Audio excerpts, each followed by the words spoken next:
കാണാൻ ചെറിയ കുരുവികളെ പോലിരിക്കുന്ന ഇതാണ് വാമ്പയർ ഫിഞ്ചസ്. ഇവയെ വാമ്പയർ ഫിഞ്ച് എന്ന് വിളിക്കുവാൻ കാരണം വിശന്നാൽ ഇവ ശരിക്കും ഒരു വാമ്പയറായി മാറും. ഗാലപ്പഗോസ് ഐലൻഡുകളിലാണ് ഇവ കാണപ്പെടുന്നത്.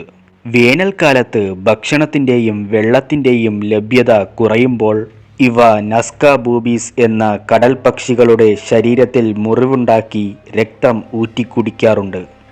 എന്നാൽ വാമ്പയർ ഫിഞ്ചസ് സ്വന്തം ശരീരത്തിൽ നിന്നും ഇങ്ങനെ രക്തം കുടിക്കുമ്പോൾ ബൂബീസ് അവയെ തടയാറില്ല. കൂടുതൽ ശല്യമാവുകയാണെങ്കിൽ ഒന്ന് കുടഞ്ഞുകളയും, അത്രമാത്രം. ഗവേഷകർ പറയുന്നത് ഈ ഫിഞ്ചസിൻ്റെ പൂർവികർ ബൂബീസിൻ്റെ ശരീരത്തിലെ കീടങ്ങളെ ഭക്ഷണമാക്കി ക്ലീൻ ചെയ്തിരിക്കാം.